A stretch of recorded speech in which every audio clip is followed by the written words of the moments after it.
All right. So, Josh is going to tell us about some amazing work he's been up to. There we go. Yes. Thanks, guys. Sorry for the trouble. Is the mic on? Yes. So I met Pete in 1994 when I was trying to decide what undergraduate university to go to. And I went to Syracuse for some sort of open day and to take some calculus exam to see which course I should go into and all that kind of thing. And you know what? At that point, he was already with this state where he was like enthusiastic, and it was infectious. It was just amazing. It was awesome. I don't know back then, I can't recall whether that like changed where I would end up going to school, but it didn't hurt. Right? And then I moved off, and he was sort of my undergraduate supervisor. We had some courses. Then he like went off to England, and then I had to go too, and the rest is history. I went and did my PhD there, and it's been good fun since then. So when thinking back about, you know, all these years that I've been collaborating happily with Peter, I think back, okay, you know, there was a really good time for a while, and there's this talk that I gave back in 2002, and in that talk, there's the last slide, which is basically the to-do list that was, at least at that time, kind of a popular thing to do. And there's the state, like, we need a compact representation of sets of states that supports splitting. Separation logic was like just coming out. This was work that was leading into the first implementation. And it was on the map as something to be done. You know what? We haven't yet done it. It's still not done. So that's what I'm going to talk about today. And sort of inspired by the practice of Pete's couch with the blackboard, I've been trying to pare it down to the absolute minimal thing. So this is my best attempt to make it look trivial. So we have formulas that are really simple, just star and or, and their units, and some atoms that can either be spatial ones, like points to, or pure ones, equality, disequality, whatever you like. And we're going to be talking about a representation for formulas that are diagrams like this. Okay, and what is the interpretation of these things? And so you read off the meaning by looking at every path from the root to emp, and then along that path, you take all the atoms that are before a solid edge, but not the ones before dashed edges, and you star them all up with emp. And then you disjoin what you get from all the paths. Right? So for this case, you get these three paths, and then if you read off the formulas, you get this as its DNF expansion. Okay? So this diagram represents that formula. Okay? And they can be bigger, these diagrams. And when they're bigger, then the DNF gets bigger. Or they can be even bigger, and the DNF gets even bigger. Right? So the point here is not to go and chase all these paths and follow them, but to take, you know, the intuition that as there is sharing in these diagrams, you end up having a small representation compared to the DNF, right? As long as you have sharing. If you don't have sharing, then it's kind of the same. So actually, we're going to take and use one DAG for all the formulas. So we're going to have sharing between different subforms. So here we have one formula that starts at V and another one starts at W, right? We have multiple roots, and each root represents some subformula, and we're going to share them all. And there's some invariants on these. We'll talk about them later. Don't worry about them for now. But if you ignore them and all the sharing and so on, then you can kind of view this view of diagrams. You can read it off as a different grammar for formulas, where you just have false, empty, and then a composite star and or operation. Okay, this is you star an atom at a time onto one case, and then it corresponds directly to this. So you follow the solid edges, that's the then, and the dashed edges is the else. Okay, and you can just read these diagrams off as formulas, and then you have to, after the fact, look at what the sharing looks like. So these are, of course, some form of binary decision diagrams, right? And which are really cool, right? Introduced by Randy Bryant in '86, and Don Knuth, like 10 years ago now, called them one of the only really fundamental data structures that came out in the last 25 years. And I think that you can just make that 35 now, right? They are phenomenally cool. If you don't already know them, then they're one of the few things that I say to everyone, no matter what, they're worth knowing. And what I'm doing here is really inspired by, maybe not in a really detailed way, but Ken McMillan's thesis work was kind of eye-opening to me at a lot of levels. But the other call out here is that the variant of BDDs that I'm going to talk about is actually, crucially, ZDDs, zero-suppressed BDDs, that Shinichi Minato introduced in '93, a bit later. And we'll get into the difference there, but it's a big deal, right? Like, I couldn't have thought to do what I did without having the difference between these two, right? It's an important point. So what is the key with these ZDDs? And the key is that you can't say something like, if A, B, and C, then false, right? You have to phrase things positively. You have to say, if you got this, this, and this, then you're in a good case. You enumerate or you list out how to get the included cases, and everything else is excluded, okay? And this makes it well suited to sort of sparse combinatorial problems, because BDDs, they were invented to represent Boolean functions, where the inputs are bits, the outputs are bits, and the way that you say, I don't care what that value is you say, well, it's either one, and we just leave that other representation, right?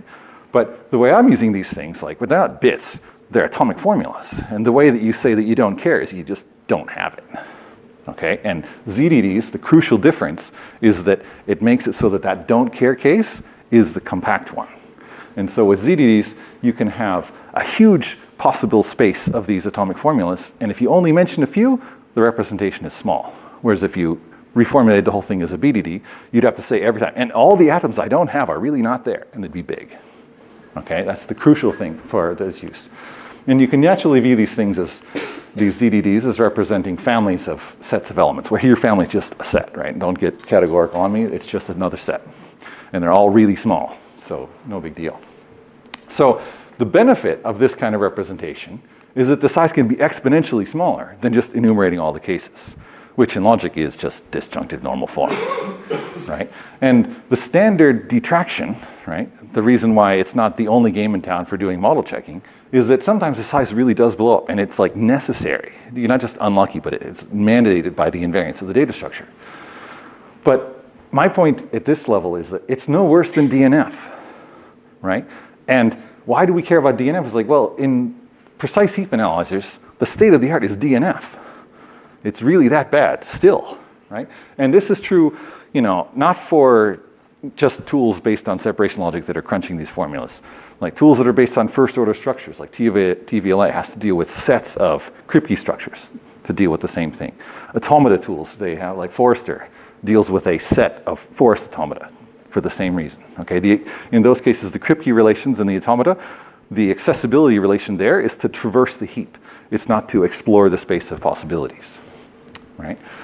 And the reason why this is true, I don't want to get into it in great detail, but the real reason is because the heap abstractions that we know, they can't really express correlations other than listing possibilities. There's no good way to say, oh, the heap configuration over here is one of these 5, and over here it's one of these 4, but this one and this one is not possible, right? Well, we can just list them out. There are ways to chip away at it, but at the core, these abstractions really rely upon the relational enumerating the sets. And there are also some that have some Cartesian aspects, which I'm a fan of, but while they're really, really effective, when you apply them in special cases, they're really hard to make generally good. They're either too imprecise or they don't give you anything, right? And the other point is that the analogs of the cases where BDDs blow up in traditional model checking, they're just not natural for the application in terms of heap analysis.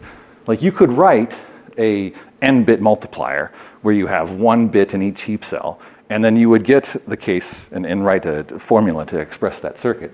And then you would get a formula where absolutely every heap cell would depend on the value of all the other ones, and it would blow up. But you don't do that. I mean, unless you're writing a crypto hash function. But that's going to be bad no matter what you do, right? So to go back to what these guys are, right? A star DD, a separating decision diagram. It's a ZDD, where the elements are atomic formulas. The family of sets corresponds to disjunctions of star junctions of atoms, right? And it's otherwise known as a compact representation of DNF. The data structure invariants are the same as the reduced ordered version of ZDDs. That is that there's a total order on the atoms, and as you go down the path, they come in strictly decreasing order, right? There are no duplicated subdiagrams. You have to introduce sharing where you can, except maybe the leaves. That's a bit of a fuzzy point. And then there is no then edge that goes directly to false, which that's the difference with the ZDD part, right? You get that the representations are canonical, okay, which means that any formula will have any equivalent formulas give you the same diagram, which makes equality checking easy, but mainly it makes it so that you can detect when to introduce sharing and when you can capitalize on it, okay? And the invariants are the same as for ZDDs, but the operations have to account for the difference between pure and spatial formulas, right? And we're going to do that at the operation level rather than at the data structure invariant level, okay? And that's just because A star A is false and not A when they're spatial, almost always. So here's an example.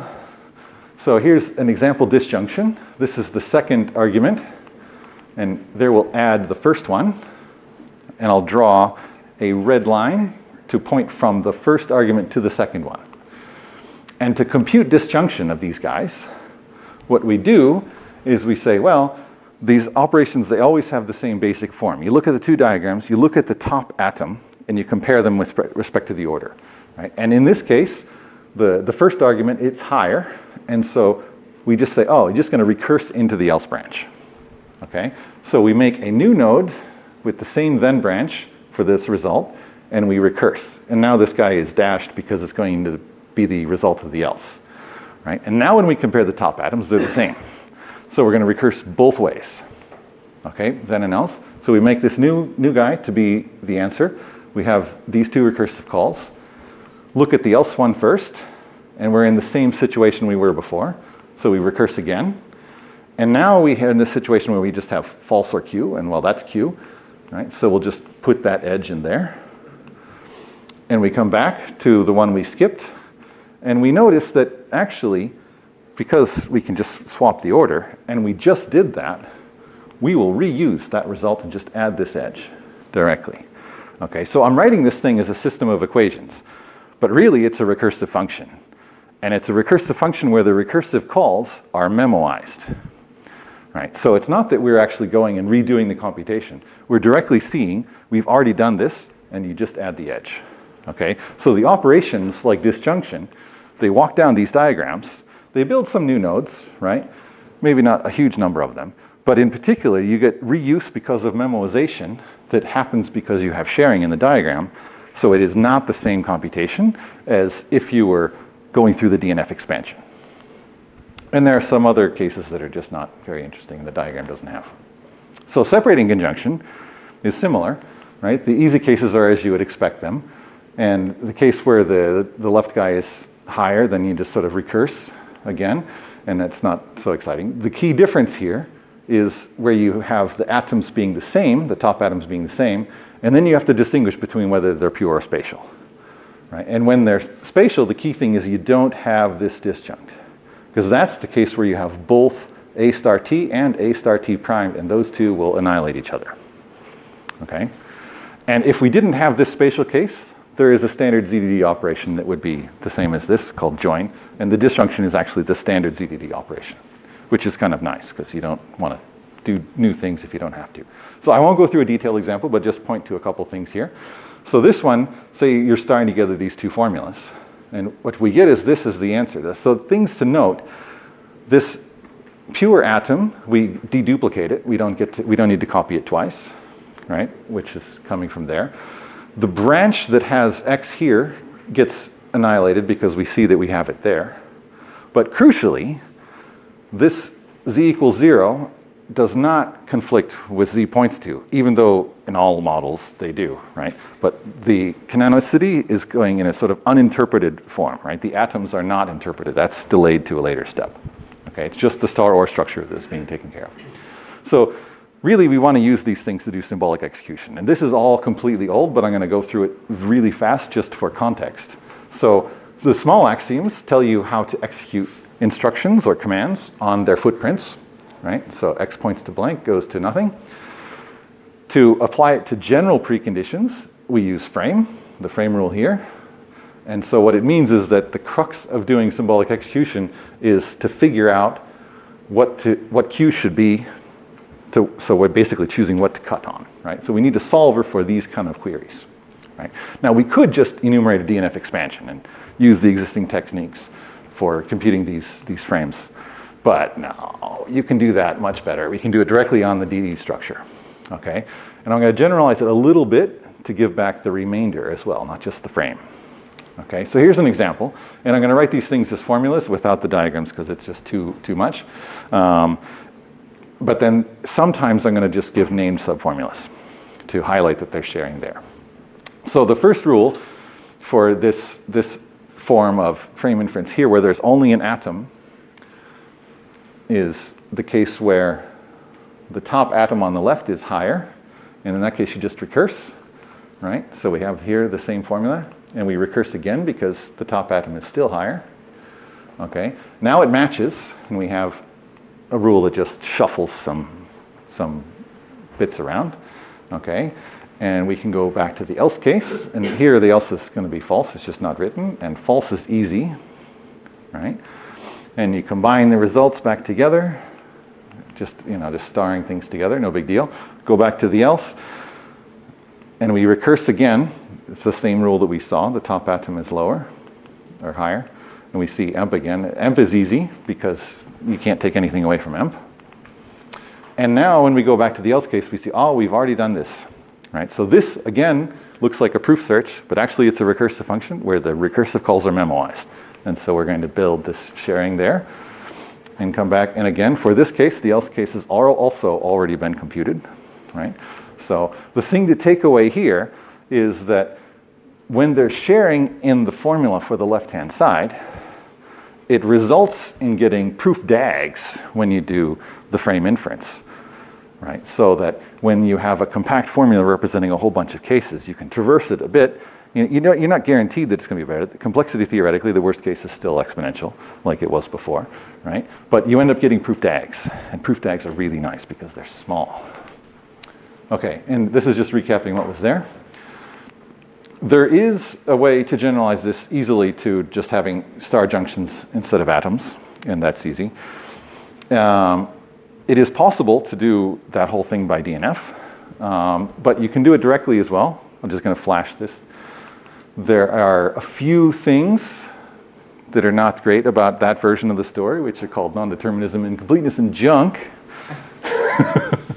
So at this point, I will say, there is a way to view this thing, and you can make it great, but there's some implicit or forced Cartesian abstraction in the form of this query, which leads to some incompleteness. And there are various attacks, but the main thing is that these formulas, all the ones that I can find that witness this incompleteness, they're bad, according to me, in the sense that they're not the minimal safe precondition of any local action. So I don't know that I care about them. So I don't know whether the reaction should be to strengthen the algorithm or to find a way to rule these guys out. So to wrap up, we can represent these star OR formulas using a form of ZDDs in a compact way. The shared formulas are going to arise when configurations of the heap in different parts are independent of each other. Okay. And when there is sharing, we get reused subcomputations for the formula manipulations, and we get proof DAGs rather than proof trees for the theorem proving operations. Frame inference with star junctive footprints basically just works. For disjunctive footprints, we could DNF it, and the footprints are often small, that's probably fine, but there are some questions remain. And in the future, well, good combination with pure first order reasoning is in progress. It doesn't work exactly the way I've done it before. But you really don't want to do, say, like multiplication circuits like on these BDDs. You want to ask an SMT solver how to do that, and getting that interaction nice is not yet done. And then I also wonder, these are remainder guys. They really express the part of the precondition in which you didn't find the footprint. And can we not use that for incorrectness reasoning? And I'll leave it at that. And thank you, Peter, for so many years of good fun.